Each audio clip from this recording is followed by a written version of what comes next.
అల్హమ్దులిల్లాహి రబ్బిల్ ఆలమీన్ వస్సలాతు వస్సలాము అలా అష్రఫిల్ అంబియాయి వల్ ముర్సలీన్ నబియనా ముహమ్మద్ వ అలా ఆలిహి వ అస్హాబిహి అజ్మঈన్. అన్ని రకాల ప్రశంసలు, అన్ని రకాల పొగడ్తలు సర్వలోకాల సృష్టికర్త, పాలకుడు, పోషకుడు, అనంత కరుణామయుడు, అపార కృపాశీలుడు, అన్ని రకాల పూజలకు ఏకైక అర్హుడు, అద్వితీయుడైన అల్లా సుబ్హానహు వ తఆలాకు మాత్రమే శోభిస్తాయి. ఆ అల్లా యొక్క కారుణ్యం ప్రవక్తలందరి మీద వర్షించుగాక. ముఖ్యంగా అంతిమ ప్రవక్త, విశ్వ ప్రవక్తల నాయకుడు, కారుణ్యమూర్తి ముహమ్మద్ సల్లల్లాహు అలైహి వసల్లంపై, వారి కుటుంబీకులపై, వారి అనుచరులపై వర్షించుగాక. ఆమీన్. సోదర సోదరిమణులారా, మిమ్మల్ందరినీ నేను ఇస్లామీయ పద్ధతిలో ఆహ్వానిస్తున్నాను. అస్సలాము అలైకుం వరహ్మతుల్లాహి వబర్కాతుహు. ఈనాటి ప్రసంగంలో మనం ప్రవక్త యూనుస్ అలైహిస్సలాం జీవిత చరిత్ర తెలుసుకుందాం. యూనుస్ అలైహిస్సలాం వారి తండ్రి పేరు మత్తా, కాబట్టి ఆయనను యూనుస్ బిన్ మత్తా అని పిలుస్తూ ఉంటారు. అలాగే ఆయనకు జున్నూన్ అని, అలాగే సాహిబుల్ హూత్ అని బిరుదులతో ఖురాన్లో ప్రస్తావించబడి ఉంది. ప్రవక్త యూనుస్ అలైహిస్సలాం వారు నీనవా పట్టణ ప్రజల వైపుకి ప్రవక్తగా పంపించబడ్డారు. ఈ నీనవా పట్టణము ఎక్కడ ఉంది అంటే, ఇరాక్ దేశంలోని ఉత్తర దిశన దజలా అనే ఒక నది ఉంది. ఆ నదికి ఒకవైపు మూసిల్ అనే పట్టణం ఉంటే, ఆ మూసిల్ పట్టణానికి ఎదురుగా నదికి మరోవైపు ఈ నీనవా పట్టణం ఉంది.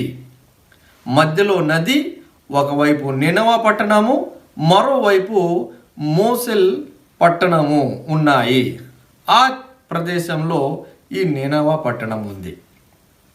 ఆ రోజుల్లోనే నీనవా పట్టణ ప్రజల సంఖ్య 1,00,000 కంటే ఎక్కువగా ఉండేది అని అల్లా సుబ్హానహు వ తఆలా ఖురాను గ్రంథంలో ఆ పట్టణ ప్రజల సంఖ్య గురించి కూడా ప్రస్తావించి ఉన్నాడు. మనం చూసినట్లయితే ఖురాన్లోని 37వ అధ్యాయం 147వ వాక్యంలో అల్లా సుబ్హానహు వ తఆలా తెలియజేశాడు, వఅర్సల్నాహు ఇలా మియతి అల్ఫిన్ ఔ యజీదూన్. అనగా మరి మేము అతన్ని అంటే ప్రవక్త యూనుస్ అలైహిస్సలాం వారిని 1,00,000 మంది అంతకన్నా ఎక్కువ మంది వైపుకే ప్రవక్తగా పంపించాము. అనగా ప్రవక్త యూనుస్ అలైహిస్సలాం వారు నీనవా పట్టణ ప్రజల వైపుకి ప్రవక్తగా పంపించబడే సమయానికి నీనవా పట్టణ ప్రజల సంఖ్య 1,00,000 కంటే ఎక్కువగా ఉంది ఆ రోజుల్లోనే అని ఖురాన్లో అల్లా సుబ్హానహు వ తఆలా మనకు తెలియజేసి ఉన్నాడు. అయితే ప్రవక్త యూనుస్ అలైహిస్సలాం వారు ఆ నీనవా పట్టణ ప్రజల వద్దకు వెళ్ళి దైవ వాక్యాలు వారికి బోధిస్తే, వారు యూనుస్ అలైహిస్సలాం వారి మాటల్ని పట్టించుకోలేదు, విశ్వసించలేదు. యూనుస్ అలైహిస్సలాం వారు చాలా రోజుల వరకు చాలా రకాలుగా ప్రయత్నాలు చేసి దైవ వాక్యాలు వారికి బోధిస్తూ ఉన్నా వారు మాత్రము ససేమిరా అంటూ ప్రవక్త యూనుస్ అలైహిస్సలాం వారి మాటల్ని అసలు విశ్వసించనే లేదు. చివరికి ఒక రకంగా యూనుస్ అలైహిస్సలాం వారు విసుగు చెంది, మీ మీద అల్లా శిక్ష వచ్చి పడుతుంది, మీరు ఎన్ని విధాలుగా మీకు అర్థమయ్యే రీతిలో నేను చెబుతూ ఉన్నా మీరు పట్టించుకోవట్లేదు, విశ్వసించట్లేదు, కాబట్టి మీ మీద శిక్ష వచ్చి పడుతుంది అల్లా తరపున అని హెచ్చరించి అల్లా సుబ్హానహు వ తఆలాతో ప్రార్థన చేయగా అల్లా సుబ్హానహు వ తఆలా ఆ పట్టణ ప్రజలని శిక్షించాలని నిర్ణయించాడు. ఆ విషయం యూనుస్ అలైహిస్సలాం వారికి అల్లా సుబ్హానహు వ తఆలా తెలియజేయగా యూనుస్ అలైహిస్సలాం వారు చివరిసారిగా వెళ్ళి పట్టణ ప్రజలకు, మీ మీద ఫలానా సమయంలో ఫలానా దినంలో దైవ శిక్ష వచ్చి పడుతుంది అని చెప్పి అక్కడి నుంచి ఆయన బయలుదేరి వెళ్ళిపోయాడు. ఒక రకంగా చెప్పాలంటే యూనుస్ అలైహిస్సలాం వారికి కోపం వచ్చి ఉంది, పట్టణ ప్రజలు ఆయన మాటను విశ్వసించలేదు అని. కాబట్టి మీ మీద దైవ శిక్ష వచ్చి పడే రోజు సమీపంలో ఉంది అని చెప్పి హెచ్చరించేసి కోపంగా ఆయన అక్కడి నుంచి బయలుదేరిపోయాడు. ఆ విషయం అల్లాహ్ సుబ్హానహు వ తఆలా ఖురాన్లో తెలియజేసి ఉన్నాడు. వజన్నూని ఇజ్ ज़హబ ముగాజిబన్ ఫజన్న అల్లన్ నఖ్దిర అలై. చేపవాడు అనగా యూనుస్ అలైహిస్సలాం కోపగించుకొని వెళ్ళిపోయినప్పటి స్థితిని జ్ఞప్తికి తెచ్చుకోండి. మేము తనను కష్టదశలోకి నెట్టమని అతను భావించాడు. కోపగించుకొని అక్కడి నుంచి ఆయన బయలుదేరిపోయి ఏకంగా సముద్ర ఒడ్డుకి చేరాడు. సముద్ర ఒడ్డున అప్పటికే సామాను మొత్తం మోసుకొని బయలుదేరటానికి ఒక పడవ సిద్ధంగా ఉంటే ఆ పడవ ఆయన ఎక్కేశాడు. అల్లాహ్ సుబ్హానహు వ తఆలా ఏమని చెప్తున్నాడంటే, మా ఆజ్ఞ రాకముందే ఈ పట్టణాన్ని వదిలి వెళ్ళానని మా తరపు నుంచి అనుమతి రాకముందే ఆయన అల్లాహ్ నాకు కష్టంలోకి నెట్టడులే అని భావించి బయలుదేరిపోయాడు. బయలుదేరిన తర్వాత ఇక్కడ పట్టణ ప్రజల విషయం ఏమి జరిగిందో తెలుసుకుని తర్వాత యూనుస్ అలైహిస్సలాం వారి గురించి తెలుసుకుందాం. ఇక్కడ పట్టణ ప్రజలు కొద్ది రోజుల తర్వాత చూస్తే ఒక నల్లటి మేఘము ఆ నేనవ పట్టణం వైపుకి వస్తూ ఉంది. ఆ నల్లటి మేఘంలో నిప్పులు కూడా కనిపిస్తూ ఉన్నాయి.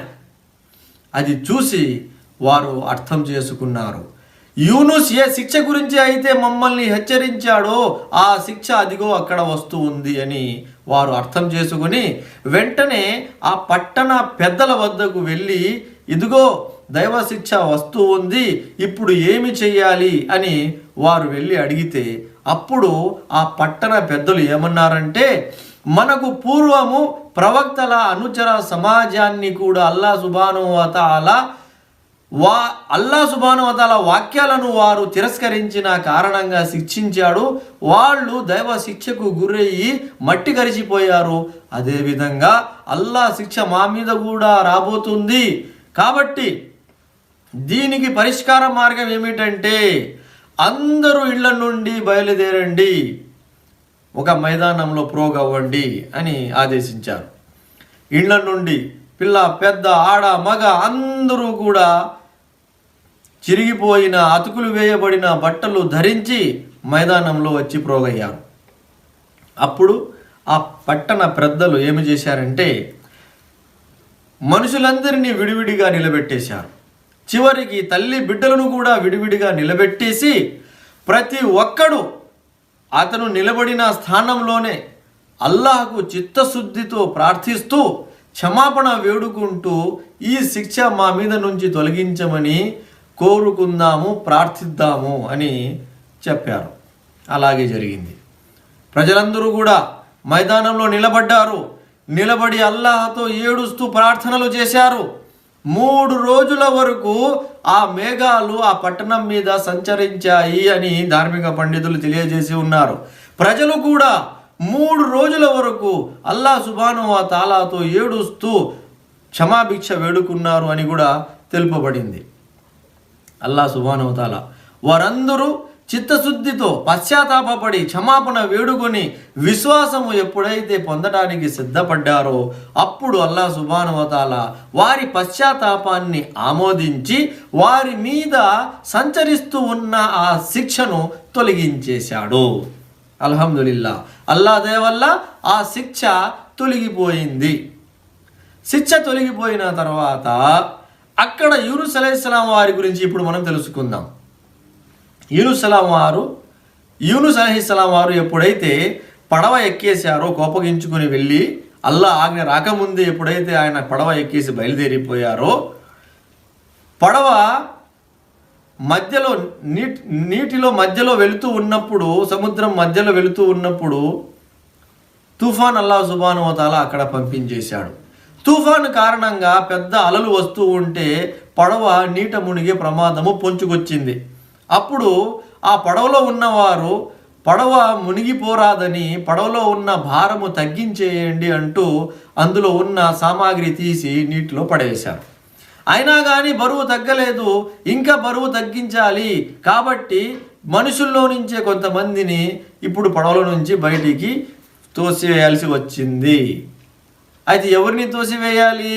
దానికోసము వారు ప్రణాళిక ఏమని రచించారంటే, చీటీలు వేద్దాం, ఎవరి పేరు వస్తుందో వారిని నీటిలో పడవేద్దామని చీటీలు వేసి చీటీ ఎత్తితే యూనుస్ అలైహిస్సలాం వారి పేరు వచ్చింది.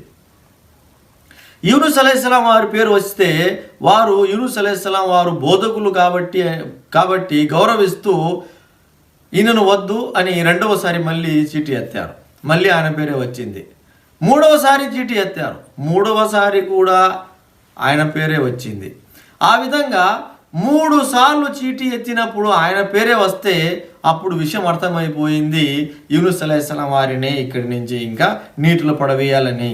ఆ విధంగా యూనుస్ అలైహిస్సలాం వారిని నీటిలో పడవేయగా అల్లా ఆజ్ఞతో ఒక పెద్ద చేప వచ్చి యూనుస్ అలైహిస్సలాం వారిని మింగేసింది. చూడండి, అల్లా సుబ్హానహు వ తఆలా ఖురాన్ గ్రంథంలో ఆయన పడవ ఎక్కిన విషయము తెలియజేశాడు. ఆ తర్వాత పడవలో చీటీలు వేయబడిన విషయము కూడా తెలియజేశాడు.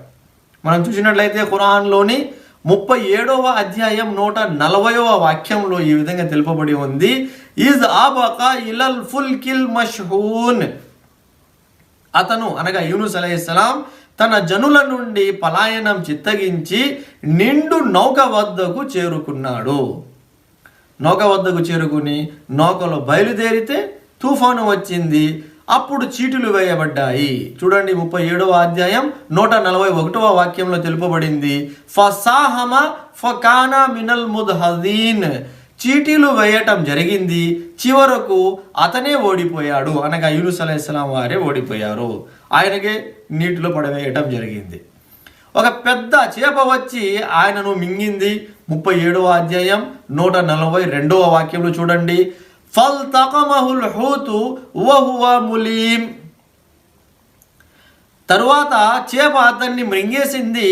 అప్పుడు అతను తన్ను తాను నిందించుకోసాగాడు. యూనుస్ అలైహిస్సలాం వారిని ఏ చేప అయితే వచ్చి మింగిందో ఆ చేపకు అల్లా సుబ్హానహు వ తఆలా ఆజ్ఞలు ఇచ్చి ఉన్నాడు, నీవు యూనుస్ అలైహిస్సలాం వారి శరీరానికి ఎలాంటి గాయము కాకుండా చూసుకోవాలి, అలాగే ఆయన శరీరంలోని ఒక్క ఎముక కూడా విరగరాదు అని ఆదేశాలు ఇచ్చి ఉన్నాడు. కాబట్టి చేప యూనుస్ అలైహిస్సలాం వారిని నమలలేదు, ఎలాంటి గాయము కలగకుండా మింగింది. ఆయన చేప కడుపులోకి వెళ్ళిపోయాడు. వెళ్ళిన తర్వాత చేప యూనుస్ అలైహిస్సలాం వారితో సముద్ర లోతుల్లోకి వెళ్ళింది. అప్పుడు యూనుస్ అలైహిస్సలాం వారు, అల్లా ఆజ్ఞ రాకముందే నిన్ను తొందరపడి వచ్చేసానే, తప్పు చేశాను కదా అని అప్పుడు గ్రహించి చేప గర్భం నుండి అంటే చేప కడుపు నుండి అల్లా సుబ్హానహు వ తఆలాను తలుచుకొని ఆయన ప్రార్థించాడు. ఆయన ఏమని ప్రార్థించాడో ఆ పలుకులు కూడా అల్లా సుబ్హానహు వ తఆలా ఖురాన్లో ప్రస్తావించి ఉన్నాడు. 21వ అధ్యాయం 87వ వాక్యంలో అక్కడ మనం చూసినట్లయితే, ఫనాదా ఫిజ్జులుమాతి అల్లా ఇలాహ ఇల్లా అంత సుబ్హానక ఇన్నీ కుంతు మినజ్జాలిమీన్. అనగా అతను చీకట్లలో నుంచి, అల్లా నీవు తప్ప మరో ఆరాధ్య దైవం లేడు, నీవు పవిత్రుడవు, నిజానికి నేనే దోచులలో చేరిన వాణ్ణి అని మొరపెట్టుకున్నారు. చీకట్లలో నుంచి ఆయన ప్రార్థన చేశాడు అంటే ఏ చీకటి? ధార్మిక పండితులు 3 విషయాలు తెలియజేశారు. ఒకటి, ఆయన ప్రార్థన చేసే సమయానికి రాత్రి అయ్యి ఉండింది, రాత్రి చీకటి. రెండవది, చేప ఆయనను తీసుకొని సముద్ర లోతుల్లోకి వెళ్ళింది కాబట్టి సముద్ర లోతుల్లో అక్కడ చీకటి ఉంది. 2. మూడో విషయం ఏమిటంటే, చేప గర్భంలో చేప కడుపులో ఆయన ఉన్నాడు కదా, అక్కడ కూడా చీకటి ఉంది. ఈ విధంగా 3 చీకట్లలో నుంచి ఆయన అల్లాహకు ప్రార్థన చేశారు. అలాంటి చోటు నుంచి కూడా ఆయన అల్లాను తలుచుకుంటూ ఉంటే అల్లా సుబ్హానహు వ తఆలా వినే శక్తి కలిగిన వాడు ఆయన ప్రార్థనను విన్నాడు. విని అల్లా సుబ్హానహు వ తఆలా ఆయనను మన్నించి ఆయన ప్రార్థనను ఆమోదించి ఆయన మీద ఉన్న ఆ దుఃఖాన్ని, కష్టాన్ని తొలగించాడు. చూడండి, అల్లా సుబ్హానహు వ తఆలా 37వ అధ్యాయం 143, 144 వాక్యాలలో తెలియజేస్తూ ఉన్నాడు.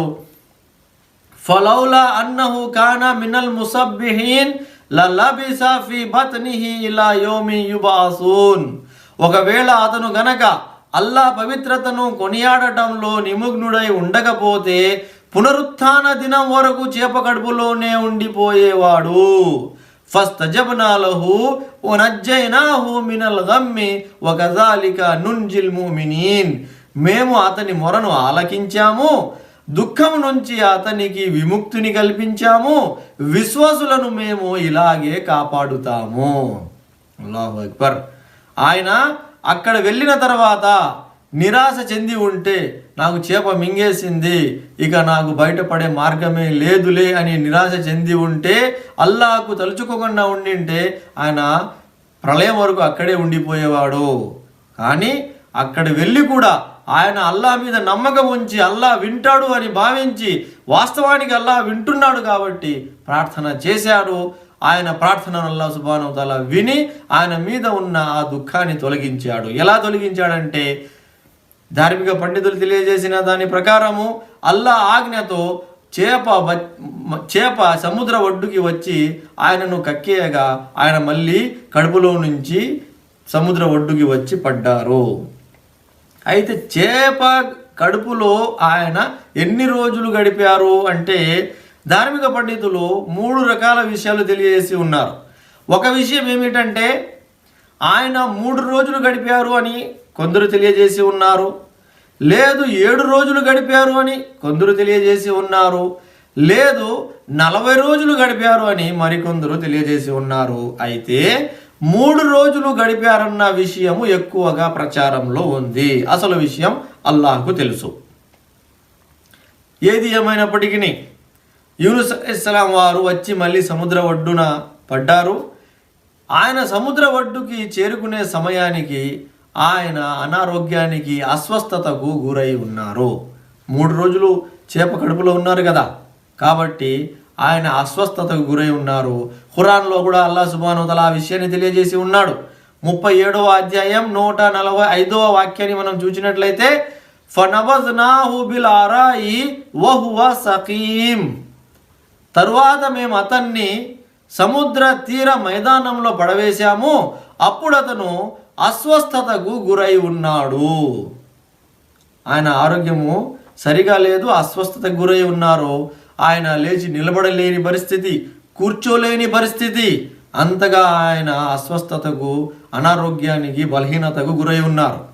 అయితే అల్లా సుబ్హానహు వ తఆలా దయతలిచి అడవుల్లో నివసిస్తున్న జింకను లేదా ఒక గొర్రెను ఆదేశించగా ఆ గొర్రె వచ్చి యూనుస్ అలైహిస్సలాం వారు ఉన్న చోట నిలబడితే ఆ గొర్రె పాలు లేదా జింక పాలు ఆయన తాగేవారు. అలాగే ఎక్కడైతే యూనుస్ అలైహిస్సలాం వారు పడి ఉన్నారో ఆ ప్రదేశంలో అల్లా సుబ్హానహు వ తఆలా తీగ లాంటి ఒక మొక్కను అల్లా సుబ్హానహు వ తఆలా అక్కడ మొలకెత్తించాడు. ఆ తీగ ఆకుల వల్ల ఆయనకు స్వస్థత లభించింది. అలాగే ఆ తీగ ఆకుల వల్ల ఆయనకు నీడ కూడా లభించింది అని తెలుపబడి ఉంది. మనం చూసినట్లయితే 37వ అధ్యాయం 146వ వాక్యంలో అల్లా సుబ్హానహు వ తఆలా తెలియజేసి ఉన్నాడు, వ అంబత్నా అలైహి షజరతం మిన్ యక్తీన్. అనగా అతనికి నీడనిచ్చే ఒక తీగ చెట్టును అతనిపై మొలకెత్తించాము. ఆ తీగ చెట్టు ఏమి చెట్టు అంటే, కొంతమంది ధార్మిక పండితులు సొరకాయ తీగ అని తెలియజేసి ఉన్నారు. అసలు విషయం అల్లాహకి తెలుసు. మొత్తానికి ఒక తీగ చెట్టును అల్లా సుబ్హానహు వ తఆలా మొలకెత్తించాడు. ఆ ఆకులతో మరియు ఆ చెట్టు నీడతో ఆయనకు అల్లా సుబ్హానహు వ తఆలా స్వస్థత ప్రసాదించాడు. ఆ తర్వాత ఆయన ఎప్పుడైతే ఆరోగ్యవంతుడయ్యాడో, స్వస్థత పొందిన తర్వాత ఆయన మళ్ళీ అక్కడి నుంచి నేనవా పట్టణానికి వెళ్ళాడు. అప్పటికే ఆ సంఘటన మొత్తం జరిగి ఉంది. దైవశిక్ష మేఘాల రూపంలో రావటం, ప్రజలందరూ మైదానంలో ప్రోగయి అల్లాహ్ను తలుచుకుని ఏడ్చి పశ్చాత్తాపము చెంది క్షమాపణ కోరుకోవటం, అల్లా సుబ్హానహు వ తఆలా వారి పశ్చాత్తాపాన్ని ఆమోదించి శిక్షను తొలగించటం, ఇదంతా అప్పటికే సంభవించి ఉంది. వారి మీద ఉన్న శిక్ష తొలగించబడిందన్న విషయం కూడా అల్లాహ్ సుబ్హానహు వ తఆలా ఖురాన్లోని 10వ అధ్యాయం 98వ వాక్యంలో ప్రస్తావించి ఉన్నాడు. లమ్మా ఆమను కషఫ్నా అన్హుమ్ అదాబల్ ఖిజ్యి ఫిల్ హయాతి దునియా వ మత్తఅనాహుమ్ ఇలా హీన్.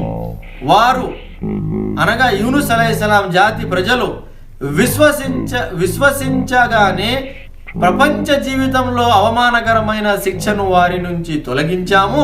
ఒక నిర్ణీత సమయం వరకు జీవన లాభం పొందే అవకాశము వారికి కల్పించాము. ఆ విధంగా యూనుస్ అలైహిస్సలాం వారు మళ్ళీ అక్కడికి వెళ్ళిన తర్వాత ప్రజలందరూ కూడా విశ్వాసం పొందారు. యూనుస్ అలైహిస్సలాం ఆ పట్టణ ప్రజలకు దైవ నిబంధనలు నేర్పుకుంటూ అక్కడ జీవితం గడిపారు. ఈ విధంగా యూనుస్ అలైహిస్సలాం వారి జీవిత చరిత్ర క్లుప్తంగా మీ ముందర వివరించబడింది. ఇక రండి, యూనుస్ అలైహిస్సలాం వారి ప్రస్తావన ద్వారా ముహమ్మద్ సల్లల్లాహు అలైహి వసల్లం వారి జీవితంలో ఒక వ్యక్తికి సన్మార్గం దక్కింది. అది ఎలాగా, అది కూడా విందాం ఇన్షాల్లా. ప్రవక్త ముహమ్మద్ సల్లల్లాహు అలైహి వసల్లం వారు మక్కాలో దైవ వాక్యాలు ప్రజలకు బోధిస్తున్న సమయంలో మక్కా వెలుపల వెళ్ళి దైవ వాక్యాలు బోధిద్దామని తాయిఫ్ పట్టణానికి వెళ్ళారు. ఇది చాలా ప్రచారంలో ఉన్న సంఘటన, అందరికీ తెలిసి ఉంటుంది, ధార్మిక పండితుల నోటి విని ఉంటారు. అయితే ఈ ప్రస్తావనలో మన అంశానికి సంబంధించిన విషయం మనం తెలుసుకుందాం. అదేమిటంటే ప్రవక్త సల్లల్లాహు అలైహి వసల్లం వారు తాయిఫ్ పట్టణానికి వెళ్ళారు. అక్కడ ప్రజలకు దైవ వాక్యాలు వినిపించారు. ప్రజలు వినకుండా తిరస్కరించి చివరికి కుర్రాళ్ళు మరియు పెద్దలు అందరూ కలిసి ఆయనకు రాళ్లతో కొట్టడము, ఆయన సృహ కోల్పోయి పడిపోవటము, ఆ తర్వాత బానిస ఆయనను తీసుకెళ్ళి ఒక తోటలో రక్తము గాయాలు శుభ్రపరిచిన తర్వాత ఆయనకు సృహ రావటము, ఆ తర్వాత దైవదూత జిబ్రీలు వచ్చి మీరు అనుమతి ఇస్తే ఈ పట్టణ ప్రజలని 2 పర్వతాల మధ్య నుజ్జు చేసేస్తాను, అనుమతి ఇవ్వండి అంటే ప్రవక్త సల్లల్లాహు అలైహి వసల్లం వారు వద్దు అని నిరాకరించటము. ఇదంతా జరిగిన చోటనే మరొక ముఖ్యమైన సంఘటన జరిగి ఉంది. అదేమిటంటే ఏ తోటలకైతే ప్రవక్త సల్లల్లాహు అలైహి వసల్లం వారికి తీసుకెళ్ళి ఆ బానిస గాయాలు శుభ్రం చేస్తున్నాడో, రక్తం శుభ్రం చేస్తున్నాడో, ఆ తోట వచ్చి రబియా అనే వ్యక్తికి 2 కుమారులు ఉండేవారు. ఉత్బా మరియు షేబా అని ఆ 2 కుమారులది అది. ఆ సమయానికి వారిద్దరు కూడా అక్కడ ఉన్నారు తోటలో. ప్రవక్త వారి పరిస్థితి చూసి వారు జాలిపడి వారి వద్ద ఒక బానిస ఉండేవాడు, అతని పేరు అద్దాస్. అతన్ని పిలిపించి కొన్ని ద్రాక్ష పండ్లు ఇచ్చి తీసుకెళ్ళి ఆ వ్యక్తికి ఇవ్వండి అని చెబితే అప్పుడు అద్దాస్ అనే బానిస ద్రాక్ష పండ్లు తీసుకెళ్ళి ప్రవక్త వారికి ఇచ్చాడు. అప్పుడు దైవ ప్రవక్త ముహమ్మద్ సల్లల్లాహు అలైహి వసల్లం వారు బిస్మిల్లా అని ఆ ద్రాక్ష పండ్లు తినడం ప్రారంభించారు. అది విని అద్దాస్కు ఆశ్చర్యం కలిగింది. ఈ ప్రదేశంలో బిస్మిల్లా అనే పలుకులు పలికే వాళ్ళు ఎవరూ లేరు, మీరు ఈ పలుకులు పలుకుతున్నారు అంటే నాకు ఆశ్చర్యం కలుగుతా ఉంది అని చెప్పాడు. అప్పుడు ప్రవక్త వారు ఆ వ్యక్తితో ఏమని అడిగారంటే, అయ్యుల్ బిలాది అంతయా అద్దాస్ వమాదీనుగా, ఓ అద్దాస్ నీవు ఏ పట్టణ వాసివి మరియు నీవు ఏ మతస్థుడివి అని అడిగితే అతను అన్నాడు, నేను ఒక క్రైస్తవుడిని, నేను నేనవా పట్టణానికి చెందిన వ్యక్తిని అని చెప్పాడు. చూసారా, నేనవా పట్టణ ప్రస్తావన వచ్చేసింది ఇక్కడ. ఇప్పుడు నేనవా పట్టణ ప్రస్తావన ఎప్పుడైతే ప్రవక్త సల్లల్లాహు అలైహి వసల్లం వారు విన్నారో అప్పుడు వెంటనే ఆయన ఏమన్నారంటే, ఓహో నీవు నా సోదరుడైన యూనుస్ బిన్ మత్తా అనే ప్రవక్త పట్టణానికి చెందిన వ్యక్తివా అని అడిగారు. అయ్యో, ఆ మాట వినగానే అద్దాస్ ఆశ్చర్యానికి హద్దు లేకుండా పోయింది. ఎందుకంటే మక్కాలో ఉంటున్న ఒక వ్యక్తి, ఆ రోజుల్లో ఈ దూరదర్శనాలు, ఈ టెలివిజన్లు, వేరే చోట నుంచి ఏ ప్రదేశం ఎక్కడ ఉంది ఎలా ఉంది అనే తెలుసుకునే విషయాలు లేవు. ప్రవక్త వారు కూడా దూరపు ప్రయాణాలు ఆ రోజుల్లో చేసి లేరు. కాబట్టి ఆయన ఆశ్చర్యపడుతూ యూనుస్ బిన్ మత్తా గురించి, నేనవా పట్టణం గురించి మీకు ఎలా తెలుసండి అని అడిగితే అప్పుడు ప్రవక్త వారు అన్నారు, జాకా అఖీ కానా నబియన్ వ అనా నబీ. యూనుస్ బిన్ మత్తా ఒక ప్రవక్త అయ్యా, నేను కూడా ఒక ప్రవక్తని, కాబట్టి ఒక ప్రవక్తగా ఆ ప్రవక్త గురించి నాకు తెలుసు అని చెప్పారు. ఆ మాట వినగానే క్రైస్తవుడైన ఆ అద్దాస్ ప్రవక్త వారి చేతులు పట్టుకుని ముద్దు పెట్టుకుంటున్నాడు, నుదుటను ముద్దు పెట్టుకుంటున్నాడు. దూరం నుంచి ఇద్దరు యజమానులు చూసి, అదో ఈ మొహమ్మద్ వారి మాటలు ఇతను కూడా పడిపోయాడు, ఆ మొహమ్మద్ వారి మాటల ప్రభావం ఇతని మీద కూడా పడిపోయింది అని చెప్పి వారు మాట్లాడుకుంటున్నారు. తర్వాత అద్దాసు యజమానుల వద్దకు వెళితే అప్పుడు వారిద్దరూ, ఏమయ్యా ద్రాక్ష పండ్లు ఇచ్చేసి వచ్చి అని మేము చెబితే నీవేమో వెళ్ళి అతని చేతులు ముద్దు పెట్టుకుంటున్నావు, నుదుట ముద్దు పెట్టుకుంటున్నావు, ఏంటిది అని అడిగితే అప్పుడు ఆ అద్దాస్ ఇచ్చిన సాక్ష్యం ఏమిటంటే, అతను అన్నాడు, లఖద్ అఖ్బరని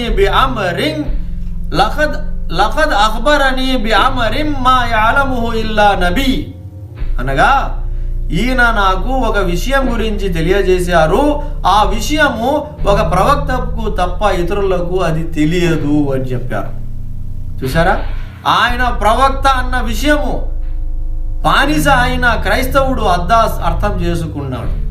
తర్వాత చరిత్రకారులు తెలియజేసిన దాని ప్రకారం కొద్ది రోజుల తర్వాత ఆ అద్దాసు ఇస్లాం స్వీకరించాడు. ప్రవక్త సల్లల్లాహు అలైహి వసల్లం వారి సన్నిధిలో హాజరయ్యి అతను ఇస్లాం స్వీకరించాడు అని కూడా తెలుపబడింది. అయితే మిత్రులారా, గమనించాల్సిన విషయం ఏమిటంటే, యూనుస్ బిన్ మత్తా ప్రవక్త వారు ప్రవక్త ముహమ్మద్ సల్లల్లాహు అలైహి వసల్లం వారి కంటే చాలా సంవత్సరాల క్రితం వచ్చి వెళ్ళిన వారు. ప్రవక్త ముహమ్మద్ సల్లల్లాహు అలైహి వసల్లం వారు ఎప్పుడు కూడా ఆ నినవ పట్టణానికి ప్రయాణం చేసి వెళ్ళి చూసి రాలేదు. ఒక ప్రవక్తగా ఆయనకు అల్లాహ్ సుబ్హానహు వ తఆలా ఖురాన్ గ్రంథంలో ఆయన చరిత్ర ప్రస్తావించారు కాబట్టి ఆయన తెలుసుకుని గుర్తుపట్టి ఆ క్రైస్తవ బానిసకు ఆ విషయాలు తెలియజేసినప్పుడు వెంటనే ఆ బానిస ఆ విషయాన్ని గ్రహించి ప్రవక్త వారి శిష్యుడిగా మారాడు. కాబట్టి దైవ ప్రవక్త ముహమ్మద్ సల్లల్లాహు అలైహి వసల్లం నిజమైన దైవ ప్రవక్త అని చెప్పడానికి ఇది కూడా ఒక సాక్ష్యం. ఇక రండి, ప్రవక్త యూనుస్ అలైహిస్సలాం వారి జీవిత చరిత్ర ద్వారా మనము తెలుసుకోవాల్సిన 1, 2, 3 విషయాలు చెప్పి నేను ఇన్షాల్లా నా మాటను ముగిస్తాను. ఒక విషయం ఏమిటంటే, పశ్చాత్తాపము చెందటం వలన మనిషి పాపాలు తొలగిపోవటంతో పాటు అతని మీద ఉన్న శిక్షలు దుఃఖాలు కూడా తొలగిపోతాయి అని మనకు తెలుపబడింది. నీనవ పట్టణ ప్రజల మీద దైవ శిక్ష వచ్చి పడుతూ ఉంటే వారు పశ్చాత్తాపం పొందుతారు. వారు పశ్చాత్తాపం పొందిన కారణంగా వారి పాపము మన్నించబడింది, వారిపై పడబోతున్న శిక్ష కూడా తొలగించబడింది. కాబట్టి పశ్చాత్తాపము చెందాలి. దైవ ప్రవక్త సల్లల్లాహు అలైహి వసల్లం వారు కూడా అనుచర సమాజానికి పశ్చాత్తాపం పొందుతూ ఉండండి, అల్లాహ్ సుబ్హానహు వ తఆలా పశ్చాత్తాపాన్ని ఆమోదిస్తాడు అని తెలియజేసి ఉన్నారు. అలాగే యూనుస్ అలైహిస్సలాం వారి జీవిత చరిత్ర ద్వారా మనం తెలుసుకోవాల్సిన మరొక విషయం ఏమిటంటే, విశ్వాసి అల్లాహతో దువా చేసుకుంటూ ఉండాలి. అతను మేఘాలలో ప్రయాణిస్తూ ఉన్నా, నీటి మీద ప్రయాణిస్తూ ఉన్నా, లేదా భూమి మీద ప్రయాణిస్తూ ఉన్నా, నీటి లోపల ప్రయాణిస్తూ ఉన్నా, గాలిలో ప్రయాణిస్తూ ఉన్నా, భూమి లోపల ప్రయాణిస్తూ ఉన్నా, ఆయన ఎక్కడ ఉన్నా సరే ఈ సర్వం అల్లాహది. ఈ సర్వానికి మొత్తానికి రారాజు అధిపతి అల్లాహ్ సుబ్హానహు వ తఆలా. ఆయన ఆజ్ఞ ప్రతి చోట చెల్లుతుంది. కాబట్టి విశ్వాసి ఎక్కడ ఉన్నా అల్లాహ్ను తలుచుకుంటూ, అల్లాహ్ను వేడుకుంటూ, అల్లాహ్కు దువా చేసుకుంటూ ఉండాలి.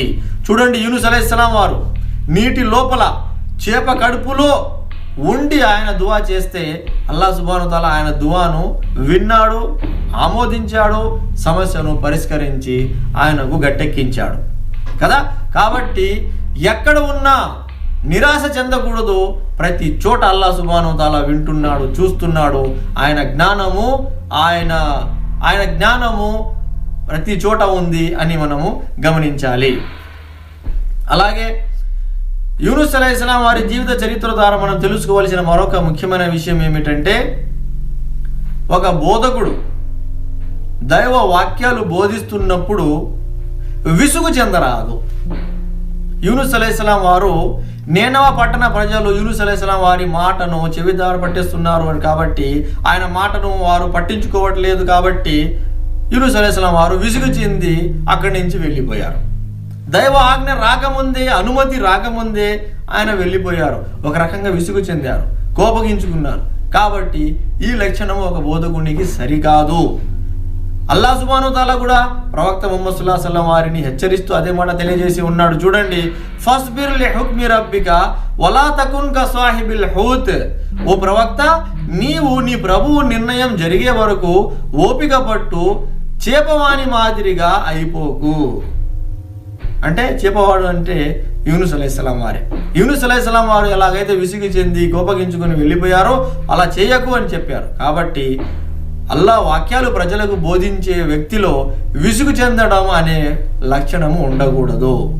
ఇవి ప్రవక్త యూనుస్ అలైహిస్సలాం వారి జీవిత చరిత్ర ద్వారా మనం తెలుసుకోవలసిన కొన్ని ముఖ్యమైన విషయాలు. నేను అల్లాహ్తో దువా చేస్తున్నాను, అల్లాహ్ సుబ్హానహు వ తఆలా మమ్మల్ని అందరినీ ప్రవక్తల జీవిత